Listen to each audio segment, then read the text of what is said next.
Hey everybody, welcome to We've Got Ward, a Doof Media podcast series where we expertly dissect and discuss Ward, Wildbow's return to the world of parahumans. My name is Matt Freeman, and my life motto is trust but verify. And I'm Scott Daly, and that's really stupid, Matt. If you have to verify, then it means you don't really trust. No, because I trust you, but I just want to make sure. Oh, okay. Let me just trust you not to eat my bag of M&Ms while I'm in the bathroom, but I'm going to count my M&Ms when I get back because I trust you so much that I'm going to individually count my large bag of M&Ms. It's going to take hours of my life. I made a whole spreadsheet because I trust you. Can we just do the show now? Fine. This is the weekly podcast where Matt and I eagerly dive into Wildbow's world of gratuitous spike usage, badass gravity traps, and alien-based death powers as we analyze and interpret this ongoing web serial. This week, Infrared continues with chapters 19.6 and 19.d. Victoria gets needled by both Chris and Ophion as she continues to struggle against the Titan Horde. Rain finally reveals the message he sent Fortuna, and also the theme of this book. It's about acceptance. Victoria accepts that she's probably not going to be able to punch this problem to death and tries to find a way back into the dream world. Then we switch over to our favorite slowly reforming bigot Moonsong as she has moments of acceptance with her parents, her old teammates, and finally, the Capricorn brothers. Everything's going to be fine, y'all. Matt, what did you think of these two chapters? As usual, and as you just sort of outlined, there's a lot in here. With the Victoria stuff, it's extremely intense. We basically see her pushed past a point, of kind of horror that we haven't seen in this entire story, which is painful to watch. And then we get in the head of Moonsong, which is really interesting. I think it sort of continues what is kind of a sort of a trend of being in the heads of people who we may not have the best opinion of. Gil is sort of off of that trend, obviously. Sure. Yeah. I mean, I had a bad opinion of his name. Gil. Come on.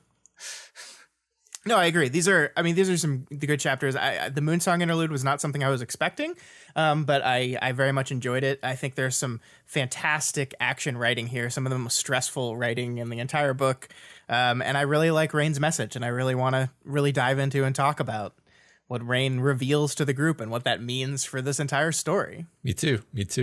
All right. So let's do it. Yeah. Just a reminder, everyone, the all packed up 24-hour culmination of the Deep Impact show. The live stream is on March 6th. It's going to be on YouTube. There's going to be links and stuff. It's going to be on Twitch. It's going to be on Twitch. I said, that's what I said. I didn't get the memo. We decided Twitch has like the bits system that people might want to donate through. And so everyone's bits as well as their donations will go to the charity. So we decided that was better.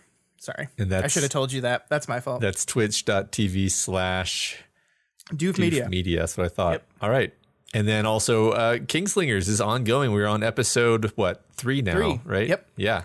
We are finishing up the first book this week, and then we're going to do a little overarching summary episode and then dive right into the second book. I promise we'll stop announcing the show at the top of the show, but it's new, and clearly you all haven't listened to it. I know you haven't listened to it. You, the one I'm talking to right now, you know who you are. I know because I can see download numbers. That's right. That's right, Brandon. You heard me. Okay. Probably. You know who hasn't listened? Definitely Gil. Definitely Gil. Yeah. It's that fucking guy. All right. I hope none of our listeners are named Gil and they're just like, what the fuck? All right, Scott, 19.6. All right, let's do it. Our Victoria chapter. We open up with Victoria comparing the sound of the spreading cracks to the sounds that Swan Song and Damsel's power produced, which at first I kind of glossed over, but then I was like, maybe there's something to this.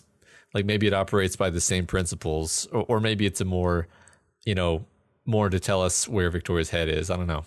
Yeah, I mean, to go a little chocolate with it, it could be the book just prepping us for some important shenanigans that are going to require one or both of the Stillen sisters, right? I mean, it could be that. Like, I have the book has reintroduced the concept of swan song to us in last chapter, I believe it was, or 2 chapters ago, with the rain message, and then we kind of brought it up last chapter as well. Yeah, it's kind of making us feel like everybody's here.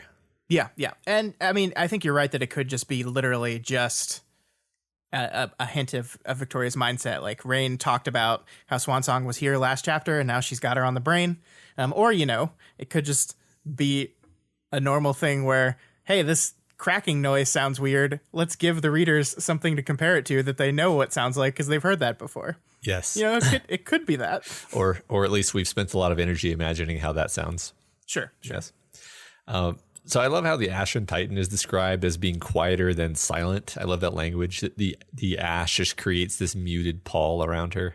Yeah. I love, like, I think that's when you pulled that out, like, seeing the 2 comparisons of sounds back to back, it struck this really interesting contrast with me, where you have this slow sound of these cracks spreading and this kind of tearing noise, this Ashley Power noise, and then you have almost this muted silence as the Ashen Titan moves through a place. And I love that kind of contrast, and it makes it even more haunting.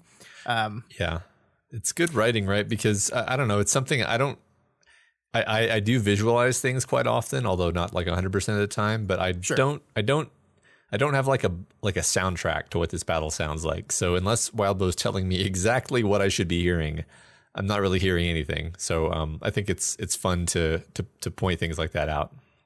Yeah, I mean, one thing I think we see, not regularly, but often we see, especially because this is like a serialized book, the chapters always have to kind of re-establish themselves in the environment. Like, most people aren't going to be reading this like one after another, right? They're just going to be sitting down on a Tuesday and reading this chapter, and they might have forgotten, what is this noise in the back room? Mm-hmm. Where are they? And so each chapter has to kind of do this brief couple paragraph, let's orient you in the world. And I think that's kind of what this sound stuff is doing. I think you're right. I love the little detail, though, about the Ashen Titan, that as she moves beyond areas, the places and the buildings that were turned into ash, like, try to reconstitute themselves. But because ash has fallen through the cracks, some of that material is missing. And so the buildings come back and then just like fall over or just don't build correctly at all. I like to read way too much into this. It's kind of like a perfect metaphor for humanity post Gold Morning, right? The idea that everything collapsed and we tried to build everything back the way it was before, but we lost something in that moment. Something was lost in the end of the world. And we attempted to just build it all back up, but there were pieces of it missing, structure missing, and it all just fell apart again. I really like that idea. Like, her power is moving through an area and it's like, all right, that building's fine. And the building is clearly on its side. Yeah. It's fun. It's just fun imagery that I think ties into the general feeling of this chapter and this book. Yeah, I agree completely. I mean, and also, I mean, it feels meaningful because it could have just been that as the Ashen Titan moves over the landscape, it just leaves an ashen trail behind it, right? Just like a stripe of ashified terrain behind it, right? But instead, its power reconstitutes the buildings as it moves, which is it's like an extra step, right? It seems harder to do that. And the consequence being that it does it imperfectly, which is interesting. Mm-hmm. Yeah, that's cool. Yeah. So yeah, the fighting is still intense though. Victoria's surrounded by Titans, and we get word of new Titans appearing as the chapter continues. Chris then calls Victoria to come down with a request to give the Mathers giant an injection of something or other. And here Vicky is combative and suspicious towards him, which really annoys Chris enough that he actually just kind of refuses to give it to her and then asks Sveta to do it. Yeah, I really like the back and forth between Vicky and Chris in this chapter. And I think this early moment of it really kind of lays the seeds for what's going to happen in their big confrontation at the end of this chapter. I also like how both this conversation and the later conversation deal with a needle, right? Like, Chris is offering her a needle to stick with someone else. Later in the chapter, Chris is offering a needle to stick with herself. And they both deal with this concept of trust. And here they bicker with details about what this means, about trust, about all this stuff. But later, it's less bickering and more direct confrontation that ends, and Victoria extending a measure of trust enough to stick this needle in her leg. Yeah, right. I love the needle motif, right? I mean, we've actually had a lot of needle motifs in this story. The whole what's that team called? The withdrawal and all them, like the major malfunctions. Major malfunctions. Yeah, there was a lot of needle motifs with them, and it's kind of cool to see it coming back here. And I think it's been off and on throughout the story. Actually, it'll be fun to. I can't do it off the top of my head, but it'll be fun to look at all of the needles in the entire story. Actually, yeah, I think it would. Can't forget our hypodermic needle cape. Yep. This is the most terrifying thing I've ever seen. Yes. Oh my god. Oh my god. Ugh, I have nightmares about that. Yeah. And this is where we get the moment we joked about in the intro of the show where Victoria says, trust but verify. And Chris is like, that's stupid, which I agree. I don't think I quite agree with his conclusion on it, but his thing is it's verify then trust, except you can never really verify 100%. When you try, you end up being someone's victim, which is just just twisting the knife. It's brutal. Yeah. Like, and to continue our needling metaphor, like he is needling her. He's like trying to piss her off here. And I'm still not entirely sure what to make of it because like I am acknowledging my impossibility of being impartial because I am so invested in the potential of a Chris like heel turn that I feel like I sometimes read too much into certain scenes because I want it so much. It does certainly seem like he's just generally being a dick here while also legitimately attempting to help in some ways. Yeah, I mean, I think he wants her to hate him, but he also has this core of empathy, and there's definitely kind of two sides to him, and we want one particular side to win, I think. Yeah, I totally agree. Yeah. So the issue here is that Victoria feels like she can't trust Chris after what he's done for obvious reasons, so she hesitates. And that makes sense, but Sveta kind of intervenes in this, Sveta being basically the support character throughout both of these chapters. Here, she's supporting Victoria and like trying to prevent escalation. Later, she's playing support to Tristan. And I think it's funny that like she has no proclivity against sticking this needle that she doesn't know what into this giant, not knowing what it's going to do. Yeah, I think that there is personal baggage between Victoria and Chris in a way that there is not between Sveta and Chris. I mean, she obviously feels betrayed by him, but for complicated reasons. I mean, for many reasons, it's threaded throughout this whole story. It's more than just like what he did to her specifically. I think the interesting thing that the story is doing with these two characters is that it's not just that he betrayed her, right? It's like they are espousing two sides of a philosophical argument. Yeah. And that's what's happening in this conversation. Like the trust, like when he throws in a jab where he says like trust but verify is nonsense. If you trust someone you shouldn't trust, you end up being someone's victim. That's him just trying to push her buttons and try to kind of win the argument. And what is the argument? Hard to pin down exactly, but it's really just whatever is opposite of her, right? Basically, yeah. But I mean, I think it's this thesis of don't trust anyone, because he says basically Chris's whole thing is don't trust anyone. You're better off by yourself. Anyone in your life is just going to hurt you, and so I'm going to push everyone away from me. And Chris and Vicky takes the opposite of that, and so all of their conversations are actually about that argument, just kind of indirectly and snarkily. Yeah, and I think you're right that I think Sveta probably sees Chris as not a traitor, but has betrayed them in some ways. But I do agree that like it's much more personal for Victoria. I don't think she's kept all of that to herself, right? What she found out about his part in everything, I don't think she's told anyone that. Yeah, not that we know of. You're right. Yeah, I don't think so. Yeah. So nearby, the nursery giant and the Ophion Titan are in a kind of horrible stalemate, with her feeding an endless deluge of flesh and him trying to turn it into monsters. Cool. Victoria decides to go attack the bugs that he's generating. Interestingly, as she does this, it seems like the motive for her attack is mainly to figure out how her power changed. Yeah. She's not really trying to do combat so much as test her power. She also uses her aura and finds that it draws the attention of the bugs, but they're bugs, so it's not really obvious why exactly. We see Scholar Victoria come out very briefly, right, where she's like, well, they're reacting, and then they're turning to face me, but it could be literally any emotion could make something react and then want to attack the thing that caused the thing, right? Yeah. So and she's like, and they're like insect monsters, so it might not necessarily be what a human would do. Like she ponders what this means for a brief moment, but then can't come to any conclusion and just kind of moves on. Right. All we know now is that it gets the bugs' attention, and that when she uses it on people, it makes them kind of freeze for a second. Yeah. It's really interesting. I think there's been some kind of speculation around if her aura has something to do with the behavior of the Titans as well. And I don't think we've seen anything that confirms nor denies that yet. But it certainly seems like the book is keeping this very close to the chest. So this is good depth. I mean, you called it Chekhov's aura a few weeks ago, and I think you're absolutely right. This is going to be important in some way.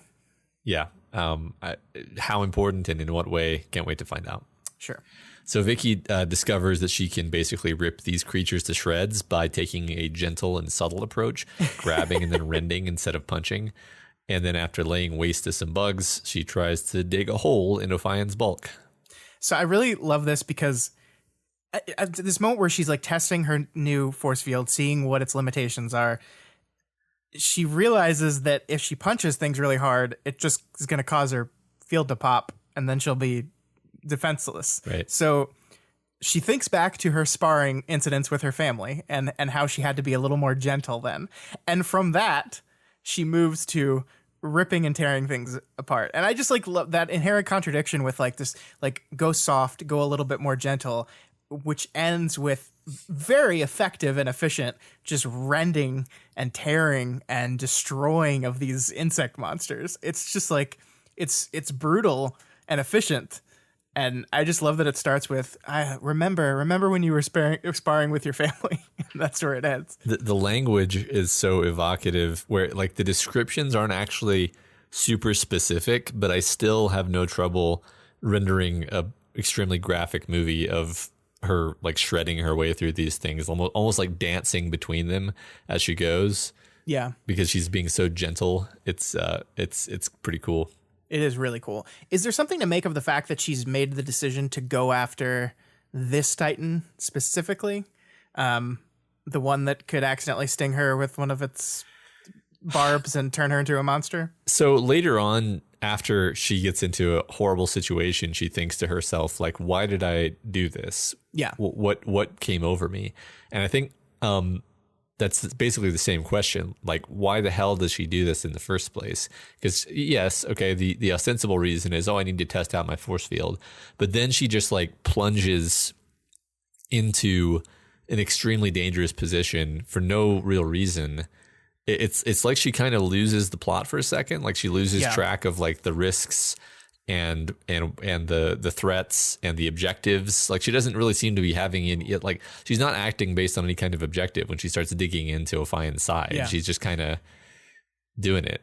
Well, one of the things we see is that the smell of the crap coming out of the stingers of the bugs is reminding her of Crawler's acid, which is sending her down a spiral of all the way back to Amy, and specifically the memory of Amy that we had play out a few chapters ago. So it seems like, she just like lashes out at the biggest thing there. And I think there's something poetic to the idea of her lashing out and trying to rip apart the thing that is generating monsters.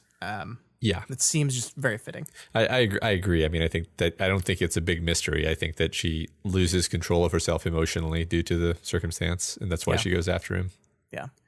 Yeah. So, but as she's doing this, she gets cocky. She overextends. Her force field goes down, and then when she tries to fall back and retreat, she is rapidly hemmed in by many, many, many Ophion spines trying to kill and or trap her. Thus begins the most hair-raising sequence in the book.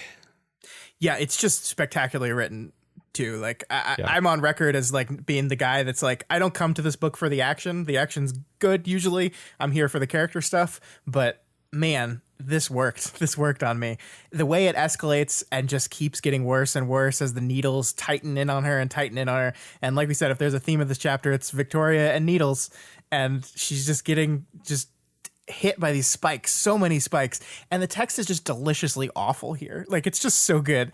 All the while she's dodging and weaving and sometimes like literally scraping by these spikes, they just keep penetrating Ophion at the same time, and we get this noise, this wet sucking sounds, slapping sounds, fluids dripping, audible where they splashed onto spikes below. It's this disgusting, gross, tactile feeling, like that is not even related to her dodging of the needles. It's just the ones that get past her on their way to the Titan smash into him in this disgusting noise. It's so tactile. I love it. Yeah, I mean, and also once again we have sound being prominently featured here. I don't know if this is unique in this chapter or if we are just paying more attention to it for some strange reason. But yeah, all the gross sounds that are surrounding her are really emphasized. Yeah, yeah. So Wild Bill really I think fakes us out here a few times because okay, Victoria will smash into something or scrape against something or get poked by something. And each of these times, it's not immediately clear whether or not she's been punctured by one of these mutation spines or not. Yeah. I was actually wondering if it was a 3-beat, but it's a little bit too hectic to really nail down, I think. Yeah, I mean, I think she's just smashing into so many things. It's hard to like count. But I agree. The first time I read this, I thought she was punctured before she actually was. Yeah. And it was only like on a little bit closer read that I was like, oh no, that just scraped by. Or no, she just ran in to the broad side. Yeah. I love how the text describes it as like it's a forest, a fucking bad dream of a forest where I fell rather than ran, and I couldn't see the trees or branches I ran into. It's just like everywhere she goes, she's just bumping into these things. Like she's hitting everything. The second her force field comes up, it goes down again. That delicious moment where like it comes up halfway in through the spike stabbing her and then just immediately pops again. Like it's just so like, I don't think she's ever quite felt this defenseless in combat before. Yeah, right. I mean, it gets worse from here. Like she's kind of like pitiful and scared here. This is very unusual for Victoria. Yeah, like you pointed out, this is sort of the worst enemy for her to be fighting. And she has put herself in a position where she is trapped and running scared. And she's thinking like her stream of consciousness here is unhinged practically. Like I'll just kind of pull out some samples. Fucking fuck that. Logic your way past emotion, emote your way through logic. And then she thinks, did I even make a difference in all this? Which is a very kind of defeatist thought, you know? Sure, yeah. I mean, this chapter, which I think the primary thesis of Ward is stated explicitly by one of our characters. So it doesn't surprise me that we see in this moment just about like every single Victoria coping mechanism attempted all at once. Like she's in a forest of Amy's basically, right? Where one touch turns her into the monster she's been running from since the beginning of the story. And that's her situation right now. And it's horrible. It's awful. And I love that concept of logicking your way past emotion and then emoting your way through logic. And it just being this cycle of just get to the next one. Just when logic starts to fail you, when you can't rationalize anything, when the logic of that moment says, oh, I'm fucked, just use emotion to get through it. And then when the emotion becomes overwhelming, grab onto logic again and just keep like inching your way forward through that. And it's not like a sustainable thing. Like there's only so long you can do that before your body's just like, or your mind is just like, I can't do this anymore. Like this is destroying me. But it's getting her through these brief moments, and that's the only thing that's getting her through these brief moments. Right. I mean, she's essentially panicking. I think this is one of the few times when you can use that word to describe Victoria's state of mind. And the choice in that situation is either kind of freeze up or act. And the way she's getting herself to act is kind of just turning this crank where she's kind of not letting her mind hold still in any particular posture for too long. I think it's realistic too. Yeah, I like that a lot because like how do you show panic via words, right? Like you just say they started panicking. Right. but this is the text like attempting to like frame what panic looks like in the thought process of a person who's very introspective, like Victoria. She's like very aware of her state of mind, and she studies it a lot. And this is what panic looks like. And she's like grasping for anything she can to try to push through it. Yeah, I love it. She's doing like judo on her own emotions here. Yeah. But of course, after a couple of fake outs, she does get stabbed in the foot by one of the mutation spines, and she starts mutating and understandably freaking the fuck out. Mm-hmm. I just want to talk about why this scene is so affecting. I think I saw a lot of people on the Duve Discord talking about how much this part of the book got to them. And I mean, it's the writing of the passages, right? It's how it's written. It's the words used here. And the moment where she finally gets stabbed is, I think, the just culmination of that. It starts with, I screamed.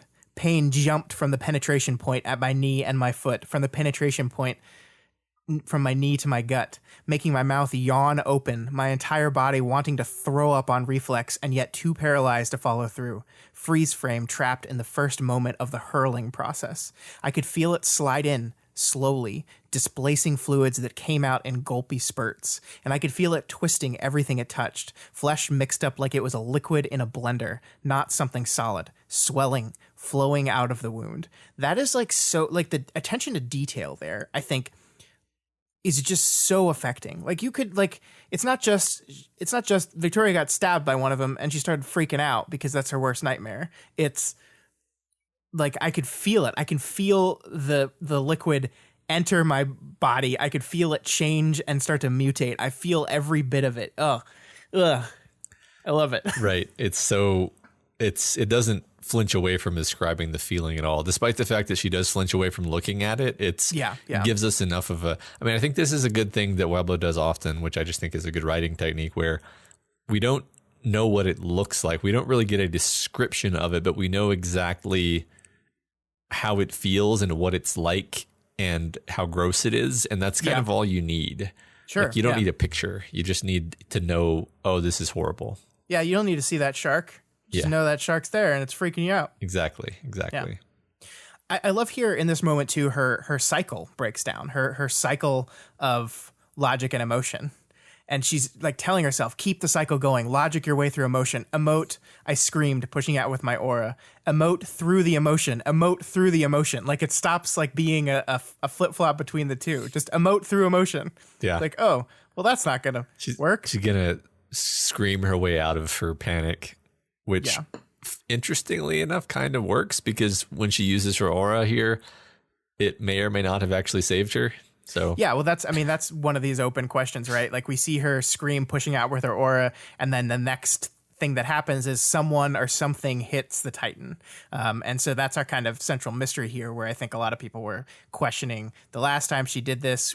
I think we attributed it to Chris saving her, but he specifically denied it. And we were like, yeah, sure, buddy. I mean, maybe he really maybe he's telling the truth and really had nothing to do with it. And it just happens to be some weird stuff with her aura. I don't know. Yeah, I mean, my guess would be that it touched someone. It maybe touched one of the giants and caused the giant to sort of come to her aid, intentionally or not. Yeah, I'm not sure. So she feels her consciousness slip as she tries to pull the spike out, and eventually she succeeds in doing so, but she's unsure of whether this is her doing or the Fragile One's. She then flies away and appropriately wonders what she was thinking, diving in to claw at Ophion. I love when you just like drop little adverbs like appropriately in there. It's just perfect. That's just little Matt opinion sneaking into the summary. You're just editorializing. Yeah. I mean, I think this is really interesting, right? Because she basically is like pleading with her shard, with Fragile One, take over, drive this car. I can't do it right now. And she blacks out and she's not sure, right? She thinks, I mean, I screamed and that was definitely a me scream. So that was me. But maybe this was it. And I think she kind of scholars her way to, like, if people were just able to talk to their shards like this, like other people would have definitely done it before. But we do know that her link with her shard is seemingly unique in several ways. So we don't know here. We really don't know. Right. Yeah. I mean, I think it's both, you know. But, yeah. I mean, it's always both, right? It's always both. Yeah. Like you said, the thing I love most about this is we never get to see what the lake looks like. Victoria cannot look at it. And even in the moments where she gives fleeting glimpses to it, she can't describe it. Like the text will not allow her. We're in her mind's eye, and it's just like, nope, I'm not putting that down on paper. You can't make me. Yeah, I mean, what's funny is I kind of do wonder what everyone thinks of it, like what everyone imagines, because I just imagine it being like enormous and bulbous and disgusting. But Yeah. for She all said we know, it weighs more than her, right? yeah. But like, what if it looks like the wretch though? Like, Sure. like we get. I mean, the text doesn't say that it doesn't, right? Like that would be creepy and interesting at least. Yeah. Just a thought. Yeah. So Victoria crash lands by Chris and asks for rain, so she can get him to cut her leg off because that's where her head is at right now. Yeah. Chris instead offers her a cure. He hands out his syringe, and this kind of just leads to them having basically their showdown. Yep. He tells her all the horrible things that she doesn't already know about, like the piece of Victoria that Amy keeps with her. Victoria takes the syringe eventually while projecting enough baleful energy that even Chris is worried what she might do. Yeah. So I want to talk about this encounter for a little bit. I think this is one of the most important parts of the chapter. Since Chris has returned to the forefront of the book, Victoria has been wanting to say these things to him, right? Like it's been so long, like a whole week. I think it was last chapter where she's like, "Oh, I really want to confront him about these things. I really want to, but I just can't bring myself to." And finally in this moment where she's like mentally and physically exhausted and freaking out about her leg, she finally just lets it all loose and she finally confronts him about it.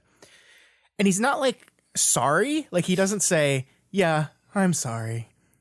But he is honest, right? He admits it. He totally admits it. He says why he did it. He admits that she didn't deserve what was done to her. She didn't deserve any of this.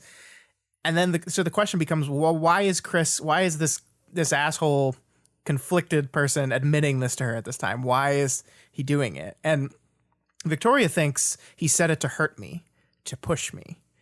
And I think she's kind of right there, because we see after this moment that it works. Like the end of this conflict, the end of this confrontation is she accepts healing from powers, which is something I never thought she would be able to bring herself to do. But she does. And I mean, maybe it's just Chris being honest about something is enough to establish just a little bit of trust in her mind there. But also, I think it's just like motivation to keep on living because you learned this thing about Amy, right? Like we learn that she has this piece of Victoria, a piece with a living heartbeat and everything. And maybe that's just enough motivation to keep going. Like, because she ends this with, if she still has it when I see her next, I'll kill her. If not, then I don't know. Yeah, right.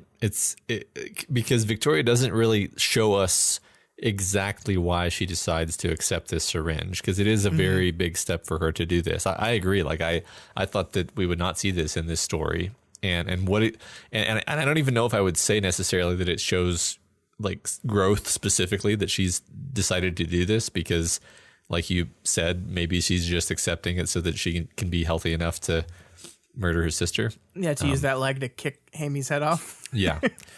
But also it just kind of shows how complex her feelings toward Chris actually are. Like, yeah. I think that maybe she sees a lot of herself in Chris potentially, because like I don't see any other reason why she would keep giving him so many chances. Like she thinks later she almost snaps at Kinsey, and she's like, well, I can't snap at Kinsey after I just gave Chris yet another chance he didn't deserve, basically. Yeah. And it's like, yeah, well, why are you giving him so many chances? Like and I mean, honestly, I think it's similar to the reason why we're giving him so many chances. Like, yeah, like we just want him to pull through. We kind of desperately want him to pull through because like, I don't know, because we just want to see this guy survive his demons. And Victoria is also somebody else who has a lot of demons and who has struggled with having, monstrosity in her past, which is basically Chris's whole issue. Mm-hmm. And she wants to see him. She wants to believe in him. And so it's almost like in their little philosophical gambit that they have going on, that their philosophical debate through actions. It's like a good move for her to accept this from him and actually trust him, right? Because she's like, all right, I will trust you, and I'll show that trust doesn't always fuck you over. Sure. And she takes the shot, and it doesn't fuck her over, and she's right. And Yeah, yeah. I like that. I like that because it also means that like this feeling of that I want to feel hopeful and compassionate towards Chris is like not just coming entirely from my brain. I agree that we are picking this up because on some level Victoria is as well. Yeah. I love that moment where she's like, all right, this is your final chance. And he's like, how the fuck do I still, we're just now getting to my final chance. Like he's shocked at that. Yeah. And I think you're absolutely right that we kind of are too, that like, but remain like maybe overly optimistic. Yeah. I think, I don't know. Maybe I'm anchored too much on this idea that she sees herself in him, but yeah, the idea, like he thinks he's been pushing her away all this time, and he's actually annoyed to realize that she is still sort of offering her hand to him. He's like, I thought I took care of this. Right. Which, well, like, I mean, and I don't know if I'm reading too much into it either, but it feels like, he's trying so hard to be a monster, not just physically, but like in character as well. He wants people to hate him. Maybe Victoria more than anyone. Yeah. Yeah. But he still gives her a cure. Like he still actually gives her that cure. He didn't have to do that. There's a war going on inside him right now, and I have no idea which side is going to keep it on winning. I think it depends on what level of acceptance Chris gets to tie into the theme that's going to be coming up in a bit. Yeah. Well, let's move on. So Victoria considers Chris, kind of seems to honestly weigh the idea of just killing him. Yeah. Decides she doesn't want to make him right. And then when she hands him back the syringe and then uses her force field to grab him to kind of startle him, I guess, she realizes that she no longer has perfect control of her force field anymore. Yeah, so this is the cost of the healing, presumably, right? I have no idea what the specifics of why that happened are, like systematically within whatever is going on with her. But I think the metaphorical implication of healing meaning less connection to alien shard monster is an interesting one to kind of pick at. Sure. Yeah. I mean, mechanistically, it makes sense that once her body has radically changed shape, the force field would have to be like distorted around her new limb.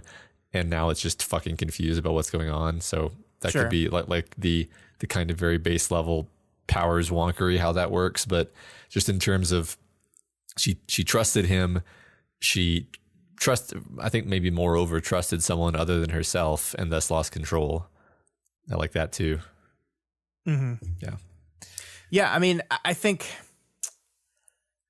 it's interesting because you're absolutely right that like we talked chapters ago, arcs ago, even about this idea that like it seemed like Victoria was heading to this place where she's going to push every human being out of her life. And just like the only thing, the only person, the only being she can count on is her precious shard. Yeah. And so this idea that like extending trust to a person that she was uncertain about, extending that trust outward and not inward, not to the shard, damages this connection somehow, is an interesting one. Yeah. That's what I'm going to go with for now. Sure. She also thinks to herself that her foot is healed now, her injured foot from being crushed by the Titan, which was apparently really badly injured. And I want to read the text specifically. Oh, gosh. My injured foot at least had healed. I smiled at that, but it was a mean, ironic smile directed at myself. A joke only I was in on. Oof, getting dark there, Vicky. I mean, so dark. I mean, it's not that it hasn't been a dark, couple of arcs, but like just the level of darkness is getting very worrying. Yeah, I mean, you can imagine the smile on her face, a mean, ironic smile, and like Chris standing there going, Yeah. What's going on with that face? Yep.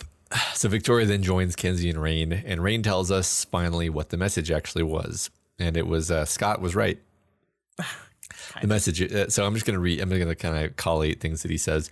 It was Stacey Hartwick reading a letter to me. It was Byron at group talking about working on letting things go.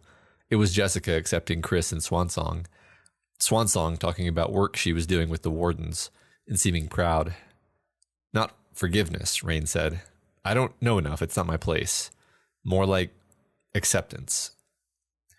And Victoria takes this in, considers this, weighs it, and decides that while she can't forgive or forget, she can accept. And as soon as she thinks that to herself, it takes a bit of weight off her shoulders. Yeah, so I want to spend a lot of time on this. This is super important. I think it was going the way I thought it was going to go. Of course, the thing that I love about it is I was like, oh, I'm right. Oh, wait, no, I was like almost textually wrong because I said it's probably going to have to do with forgiveness. And then Rain says, not forgiveness. I was like, oh, well, then I'm specifically wrong. But I mean, I think that's more like it is not my place to say who you should and should not forgive, right? Like, I think my personal understanding and philosophy on forgiveness is closer to an idea of acceptance that is framed by the story and less like you need to forgive anyone that ever hurts you, and then everything goes, and you just say, it's okay, I forgive you. Like, that's not quite what I see as forgiveness. My personal definition of it, like, is pretty close to the idea of acceptance. So. Yeah. I mean, I would consider forgiveness without acceptance to be not... kind of hollow, right? Yeah. Man, it's complicated, right? Because, like, you can decide to forgive someone before you've accepted what's happened. And then you can use that as a kind of pry bar to get to the point of acceptance. That's my feeling anyway. Yeah. I think but I think the point is that they are related and possibly even somewhat overlapping concepts, but they are not the same thing. And so that's why Rain makes sure to say, no, it's not as easy as just saying, I forgive whoever wronged me, because that's certainly not going to do it. It's a more complicated maneuver. I think that's what I liked about what Wildbow's done here by anchoring it. He's not like acceptance is just a word, right? But what Rain has done is he said, look, here's this painting that I made. I made this concept map out of all of these memories that I have of people exhibiting the quality that I'm thinking about. And that's a nebulous quality. And I'm going to hang the word on, I'm going to hang it all on the word acceptance, but really it's everything. He says it's everything. It's all this stuff that we did in group. It's all the work that we did to get to a better place. And acceptance is probably a decent label for a lot of that stuff. That's what I think the message was.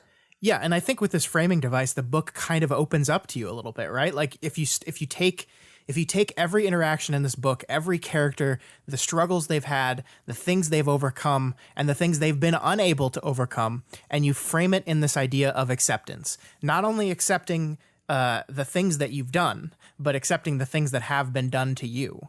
That is the book. Like the idea of Gold Morning, the idea of this central shared trauma that every single character in the book, every single character in the world basically has gone through, and people's ability or inability to deal with it in any kind of way. Like we talked about this at the beginning. Everyone rebuilt the city.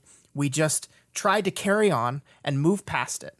And some people were stuck on it, and some people just tried to speed past it. And that the idea that neither of those is a sustainable solution. And I thought this really made me think back to that question we asked at the Christmas break, which was, what is this book about? And I think it was Megafire who said something to the effect of, it's kind of about facing your trauma. It's like facing the thing. And I think that's part of acceptance, is like facing the thing that happened to you, or facing the thing that you did, looking at it.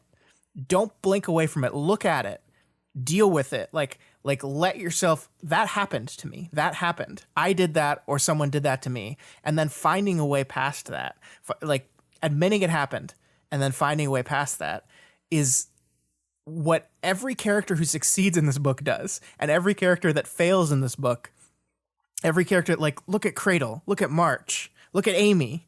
These are characters that are unable to accept the things. Like March is a person who like is so excited to get to this perfect afterlife. Like she's not even thinking about like present day life anymore. Right. Yeah. Cradle is a person who cannot accept the stuff that happened to him, the stuff that he went through. And you, again, compare Cradle to Love Lost. What is the difference between those two characters? Acceptance. Mm-hmm. And the Rain meaning of that word. And that Rain himself, like Rain did an awful, terrible thing. And like he's learning to accept that, yes, I was the one that did that and I have some responsibility in that and I'm working towards it. Yeah. I love all that for sure. I think you're exactly right. I think that this, like you said, it kind of does unlock the story for you. I wanted to mention that I know that there's at least one kind of therapeutic modality. I think the one I'm thinking of is called acceptance and commitment therapy, where it's based around the concept of acceptance being important. Like you're suffering, like trauma causes ongoing suffering. I think it also works for chronic pain actually, but I think it works for trauma just as well. That this idea that you in this moment, if you have had a trauma, you are suffering, and one of the few real power moves available to you in that moment of suffering is to say, all right, I accept that I'm suffering. I accept that this is happening right now. I just accept that, and I'm going to just commit to moving on and doing the best I can. And I might not have done justice to the therapy thing. I haven't read about it in years actually, but I think it's a very interesting and valid way of moving through life when you have to deal with stuff like this. Yeah. And I mean, I think if we look at our protagonist and her primary antagonist in Amy, the final conflict is going to come down to this idea, right? Amy, do you have the capability to accept the things that you've done? And the things that were done to you? Like Amy, like I'm not making excuses for her, but she had some shitty hands dealt to her as well. That doesn't mean that she gets a free pass on all the stuff that she's done.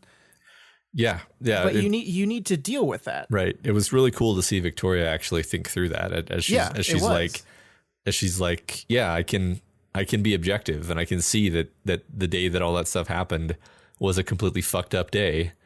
Not going to forgive her, but I can just look at the full context and say, okay, which is probably the best that she can do, you know? Yeah. And we see the power of it almost immediately, right? Like you said, it lifts a little bit of weight off her shoulders. This idea, like we processed this a little bit, and it's not a permanent solution. Like she's not cured now, right? Like there's no cure, but sometimes just getting a little bit of weight off your shoulders is everything. Yeah. Yep.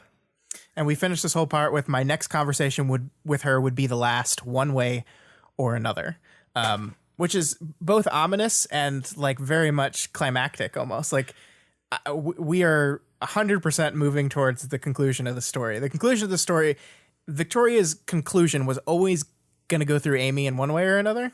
And we're setting that up. We're setting up the final confrontation. And what that is going to look like, I think, depends on which side of this idea of acceptance both of those characters fall on. Yeah, we're getting a lot of lines toward these last handful of chapters that are the equivalent of for Frodo.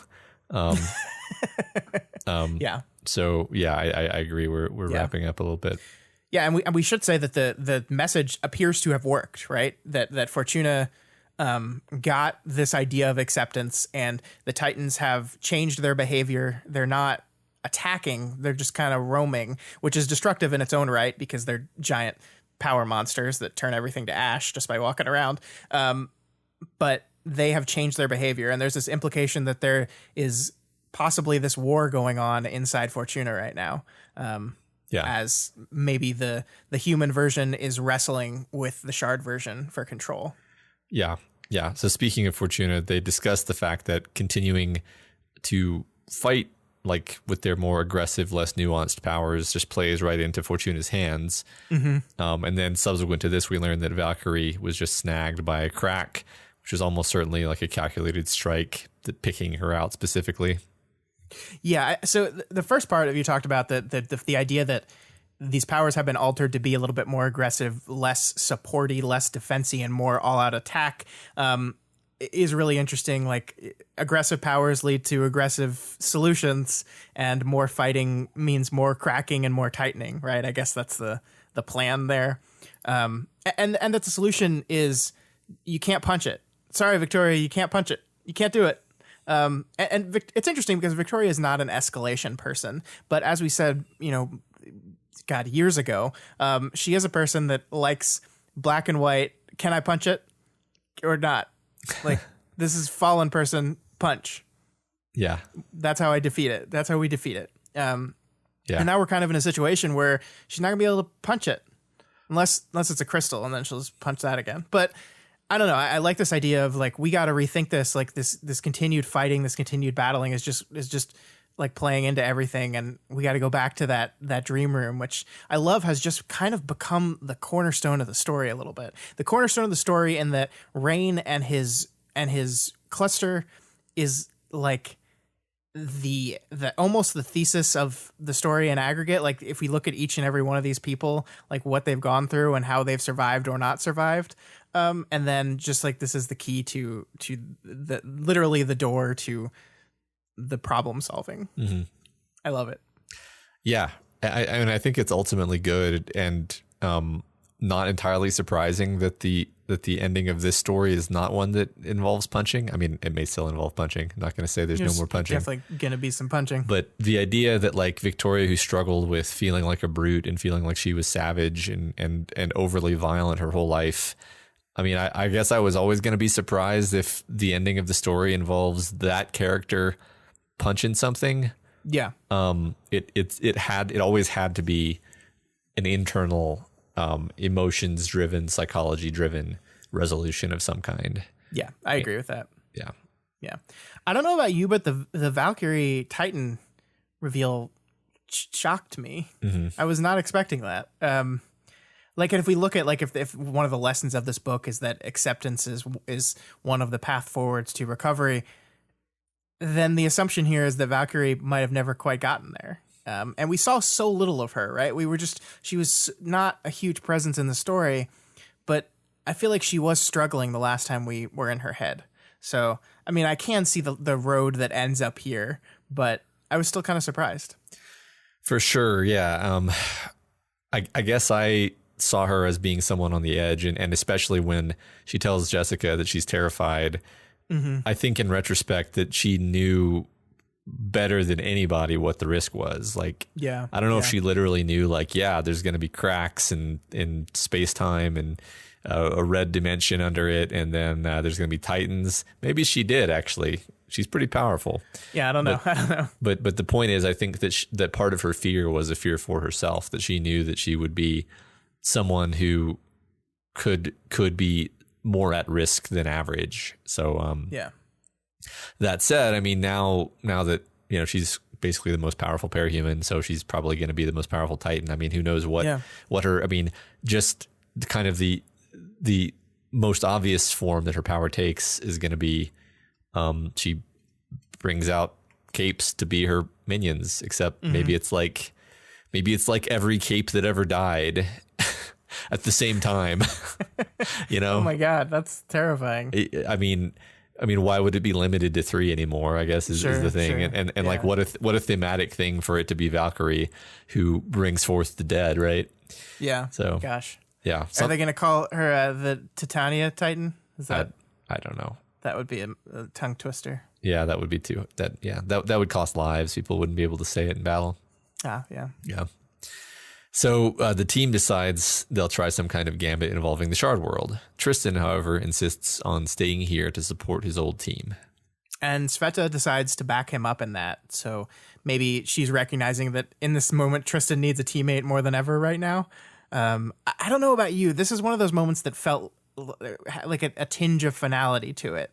Like their conversation here, like, this might be the last time all these characters are together at the same time, because we have Tristan and Sveta running off to do their thing.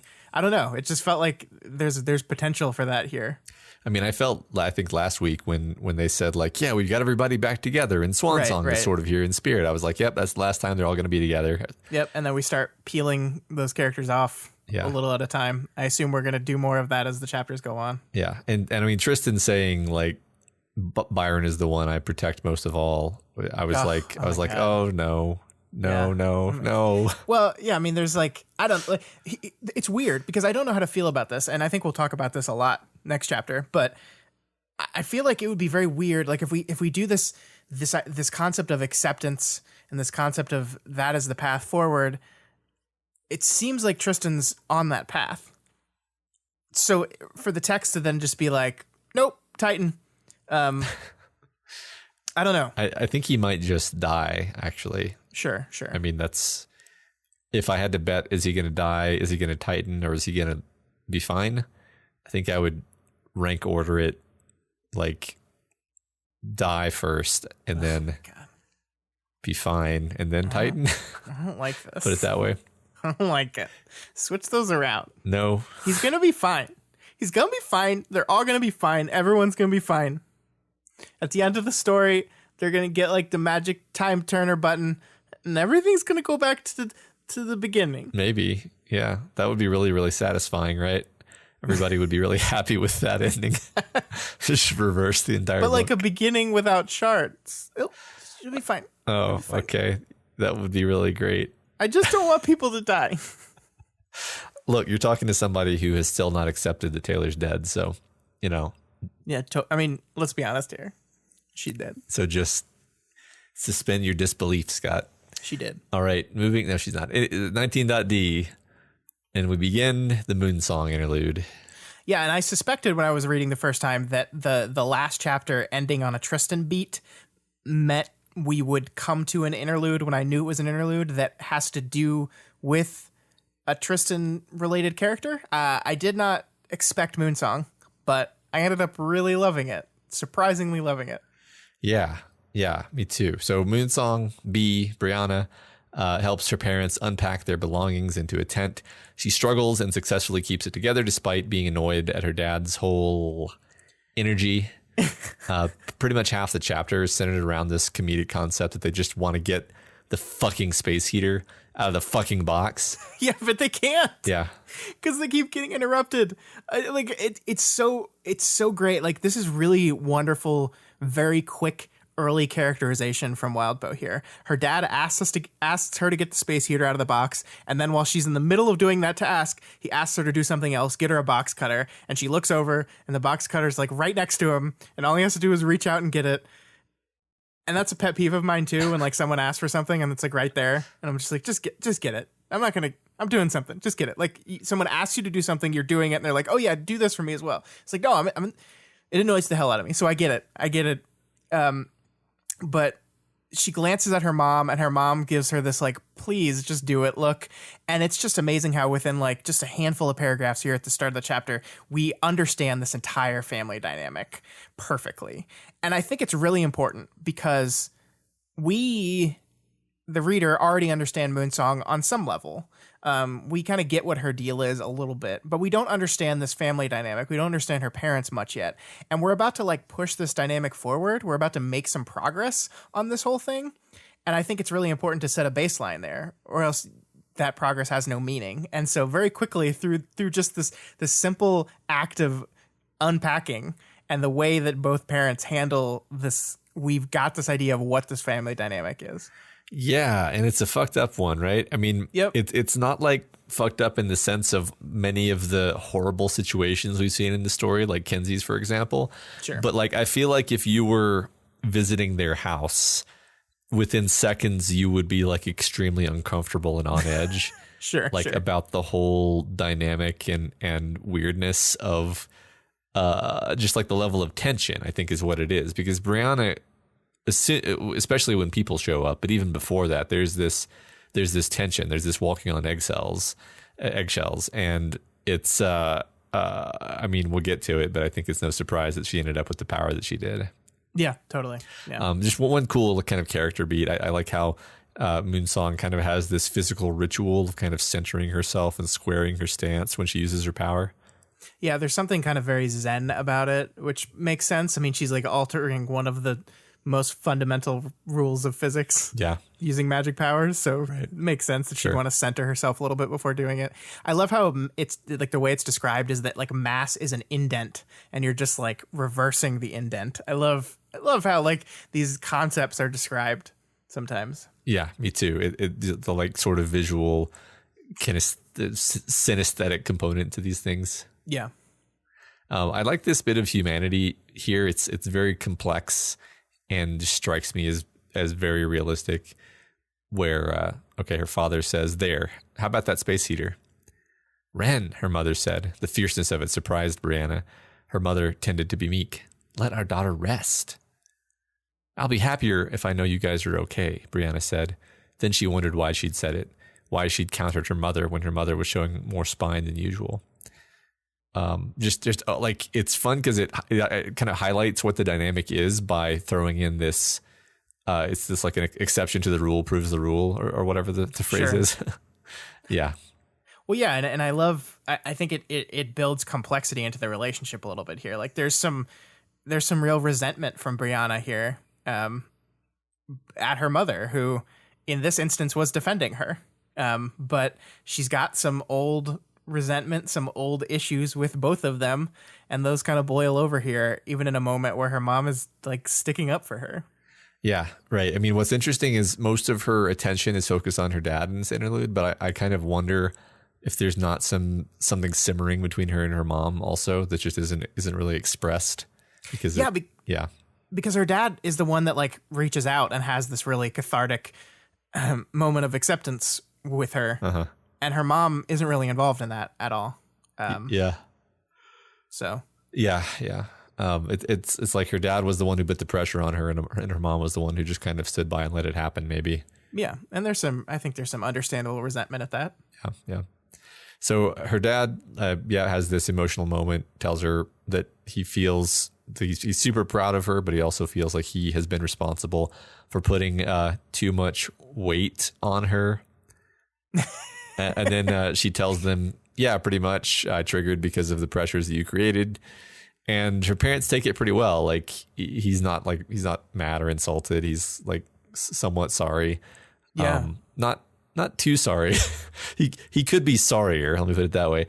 Sure. But then he tells her he wouldn't respect her any less if she retired from the fight and did not return to the Titan battle. Yeah, which is like kind of his way of putting the pressure off. Like, yeah. This pressure, don't feel that from me. Like I am not telling you have to do this. Like I will not think differently of you at all if you don't go out there and fight more.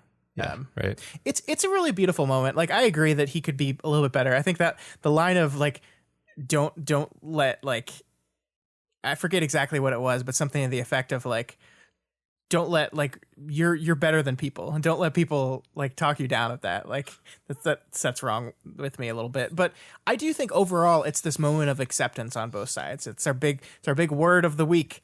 And I think we see a lot of it going on in this interlude. Like he is accepting his responsibility in what happened to her. He is looking at it, he is acknowledging it, and he is taking responsibility for it. And she is accepting him taking responsibility for it, but is also not letting herself off the hook, right? Like even as like it's very easy to say, yeah, it was all your fault, but she's like, yeah, I mean, you definitely didn't help, but like I had agency in these choices too. And I did these things to myself as well. And I don't know. I think like she kind of accepts his apology. Does he ever specifically say I'm sorry? But I think that's maybe a nice thing to point out is that I don't think he does say I'm sorry, but I think she accepts the place he's coming from regardless. Yeah. And so it's still it is a moment of she gets a little bit of weight taken off of her shoulders, a little bit of that weight removed.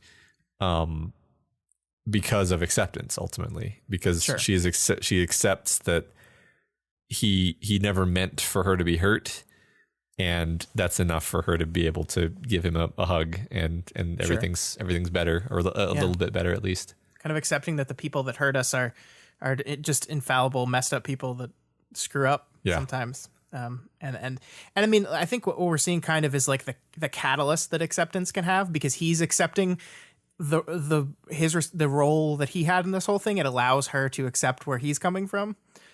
We can count how many times we're going to say that word in this chapter. Yeah. One thing I did want to talk about here, though, is the fact that this is a Moonsong interlude. We don't see Moonsong's trigger event. We get it's implied, right? Like it's strongly implied what it is and why it happened, but we don't actually live through it. And I kind of want to read into that a bit here, because we're at the end of the book now, almost. This is a book about recovery, about hopefully getting better and striving and working to get better. And I think I think we've moved kind of past the moment of trauma.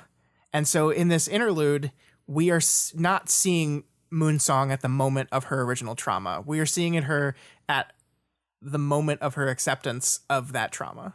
And I think that's super important. I think something would have been lost if we like dive back to that original trigger moment and really sit with the awfulness of that for a while and then move to this. I mean, it would have been a great contrast, but like, I just feel like this is where we're at now, and this is what we're focusing on. I agree. It would have felt, I mean, there's almost a kind of treading water if you go back to that, rehashing the trauma thing. I don't know. I can see how it could have worked either way, actually, but I understand what you mean exactly. So yeah. So then Tribute, Furcate, and Scribe show up, which are quite an odd bunch. Yeah. So it's interesting because Moonsong seems like much more conscious of Tribute's race and Furcate's transness, and I guess Scribe's Nazi-ness, if we're going to pull out her most prominent feature.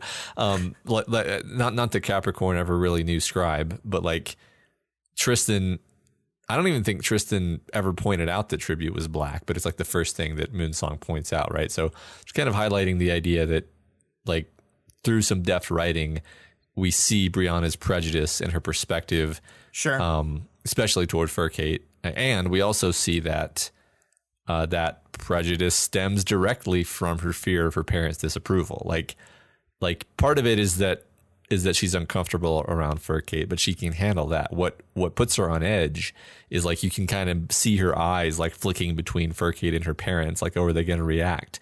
So it's like this girl who triggered because she was crushed by parental expectations is hyper like worried that her parents are going to have a negative reaction to her friends being here, her friends that they would consider to be unusual and perhaps unacceptable.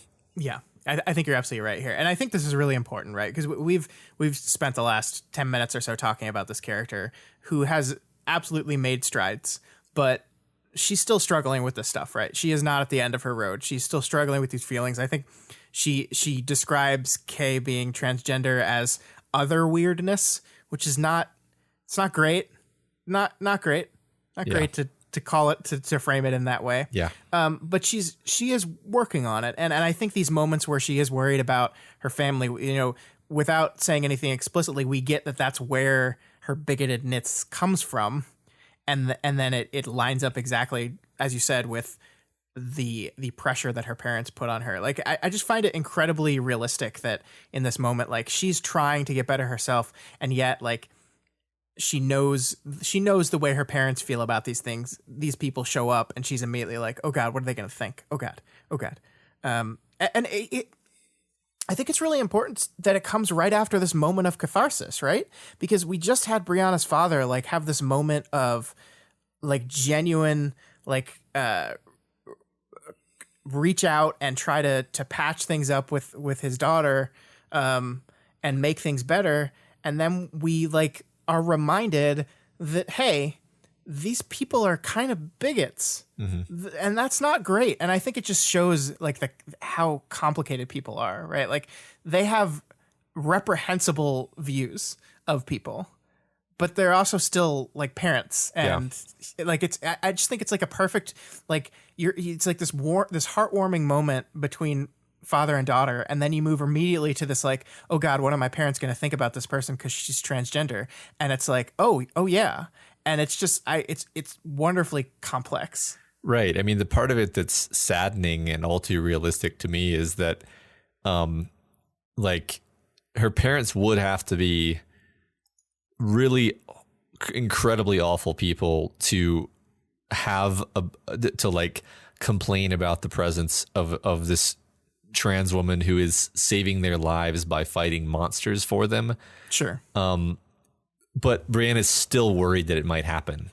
Yeah, like, yeah, you're right. That's how it fucked up and ingrained that is in that relationship. Yeah, and just the fact that she is always has her radar up for like, oh, is this going to offend them? And that continues, by the way. Like that's the whole rest of this chapter. Like, because now she goes off and she chats with Scribe and Moonsong, or rather, she chats with Scribe, and she's like constantly on edge because, like Scribe and Furcate are talking about heavy shit, the kinds of things that kind of prey on your mind when you spend years fighting monsters and now you're in a giant battle against Titans. And Moonsong is preoccupied because she doesn't want her parents to overhear them using such language. And I'm just like, man, they did a number on her. They really did. They really did. I love that, like, we have this whole thing with her father, and you're right, her father gets most of the focus in this chapter, but everything to do with, like, being uncomfortable around her parents is mostly focused on her mom in this part, because her dad's, I think, in the tent still doing stuff. So I think it just goes to show that this is not a feeling that is coming solely from Brianna's father. It is both of them collectively. And I think it's a good little detail to establish that it's not just dad. It's not just dad and then mom's just quiet in the background. She feels some of these ways as well. Yeah. Yeah. And I do like in this conversation where we get to see a little bit of Scribe again. Scribe, who already wasn't doing great, and then she lost Victor, and she's continuing to not do great, and she's expressing that not greatness through sarcasm and pushing back against Moonsong in perfect ways. Like, I love that, like, I'm going to keep fighting, boss, Tammy said, less like a person and more like a robot saying her scripted lines. Like, the repetition of boss here is just so dismissive of Moonsong, and I love the kind of the push and pull between them about like boss or friend, right? Like Brianna is trying to be both. She's trying to help this person, legitimately trying to help them, and Tammy Scribe is just making it really fucking hard. Yeah, totally. I do like I love Furcate so much, and I love that she even tries to be here for Tammy the Nazi in this moment. Like, Tammy's talking, and then she's like trying to get her to focus on the bright sides and not just focus on the dour part. But of course, Tammy's response is just even more depressing. Yeah. In the moment. But they end up with like this point of mutual respect, right? Like, I think that's something to look at positively. Well, sure. I mean, think about how cool this is that Walbo has taken Rune, the Nazi, Sabrina the teenage Nazi, and basically paired her off against Furcate, this trans woman who he's introduced in this story, and created this situation very organically where in the midst of all this terribleness, they're finding common ground and well, I mean, maybe I should rephrase it and say the nice thing about this is that Tammy has found her way to accepting stuff that she previously would not have, and that's great. That's good for her. It shows growth. Yeah, I agree with that. And it's just very, very generous of Furcate to tolerate Tammy. yeah, totally. Yeah. So anyway, and Moonsong for that matter. That's true. Yeah. I mean, Furcate and Moonsong have already kind of had a relationship, but adding Tammy here just highlights, I think, the what's going on under the surface. Totally. Yeah. So Brianna's mom giving Tammy Scribe a swat on the head for saying asshole is both a highlight of the story and another indication of how horribly overbearing she is. Yeah, I totally agree with you there. I love how like shocked and indignant Scribe is about it though. Like, yeah. How often do you think her in her entire life has been scolded for her language? Probably never. Never, yeah. Right. Yeah. So Brianna's parents are a little overbearing, but maybe Scribe's were a little too underbearing. Uh-huh. Maybe she needs to have people that tell her to watch her fucking language every once in a while. Like, maybe that's good for her. Yeah, right. It's kind of a structure. Yeah. So Furcate communicates to Brianna that Byron is seeing Vista, which is actually rather gutting to Brianna, who we learn was actually like willing to stick it out with him, and he was the one who broke it off, which I don't think we knew necessarily. Yeah, if we're talking about the breakup that happened back in chapter 13.1, we do see that breakup from the perspective of Victoria. We don't actually get to hear what's said or like what anything happens. Like Aaron makes the assumption that Byron is getting dumped. Victoria seems to think things are like maybe a little bit more mutual than Aaron does. But all that happens is Byron comes walking back towards the group. Before he gets there, he switches out to Tristan. Moonsong walks away, and Tristan makes it clear that they're going their separate ways, and Moonsong is reevaluating things, but he refuses to say anything else. He refused to say more to respect Byron's wishes on the matter. So yeah, it seems like Aaron, especially, and Victoria a little bit, were a little incorrect in their assumptions here. Brianna wanted to try, and Byron was the one that was like, I don't think so. I don't think I can do that. I don't think I could. And it's interesting here. The quote is, he didn't think he could be my boyfriend. And then you add Tristan to the mix. They come as a package deal. So those are two distinct things, right? Like, it's not that I don't think I can be your boyfriend because of Tristan, because of the Tristan situation. It's, I don't think I can be your boyfriend, and the whole K70 of it all. That's those are different things. Like, yeah, right. I mean, I think definitely he wanted to go a different way, right? Yeah. I mean, since 13.1 was probably like 7 hours ago, based on the pace at which the story goes. Sure. Basically, Byron dumped her and then was with Vista 5 minutes later. Which from everything we know, good for you, Byron. But I totally see why this would hurt Moonsong's feelings in this moment. Yeah, and I wonder if there was like a part of her brain that justified the breakup as like, well, he couldn't date anyone because of the whole K70 situation. Yeah, I think and so. Then she finds out he's dating someone, and it's like, wait a minute, my explanation for why I just got dumped has just been ripped apart, like it's gone now. Yeah. And that hurts twice. It hurts because the person you had feelings for has found someone else, and it hurts because the reason is because they just didn't choose you. Yeah. I mean, you really feel for Moonsong here. Like it hurts about as much as it's possible for it to hurt. It's And she says like, she's like annoyed because it's not someone that's like shitty, like an awful person. Like it's Vista, who is like a great person, very highly respected in the Cape community. I love this. Like, she says, fuck, she was still thinking in terms of status, of pecking orders, and being on top, of not being on top in this particular pecking order. And I think that shows that she's still struggling with some of her old tendencies, and that's a part of her that she's still working on. She falls back into that, especially in this pang of jealousy here. But then she realizes it, recognizes it, and tries to move on, and then says she could very much see it. Knowing Byron, having some peripheral knowledge, and having a handful of conversations with Vista, she's like, at the end of her jealousy is like, I get it. Yeah.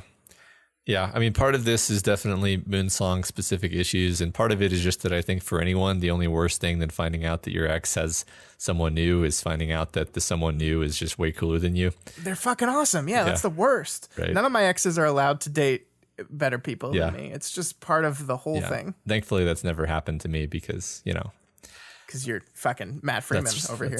I mean, I didn't say it.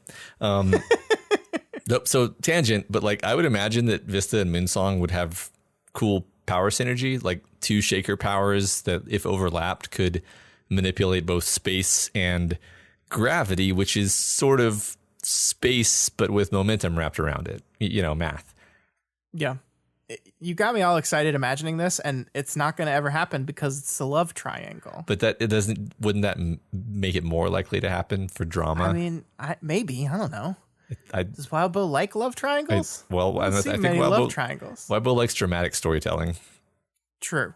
So we'll see. So they hear Victoria's speech come over the radio, and her dad is persuaded by this extremely awesome speech to join the invasion of Hades.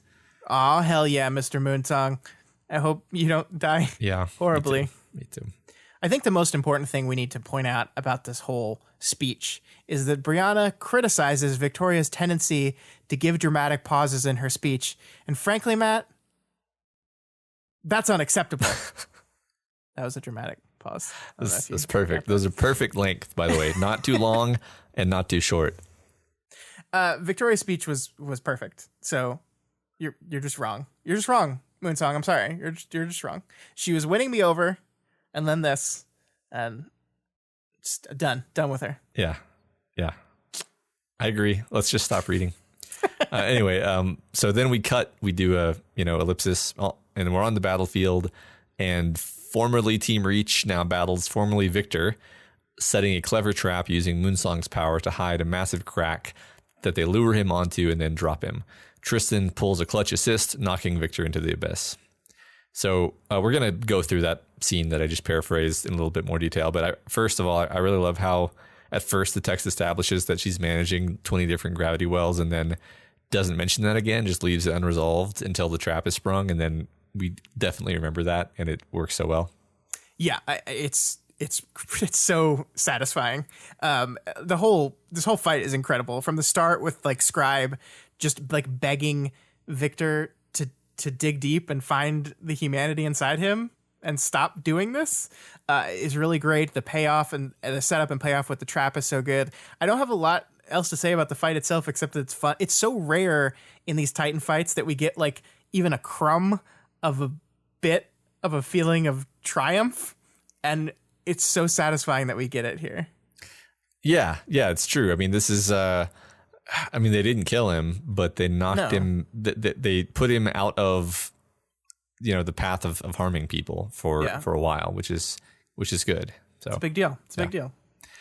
Yeah. So she notices Tristan's nearby, helping them, and of course, her first thought is about how she hates him. But she also hates hating him, which is, I just love it. I love that little bit.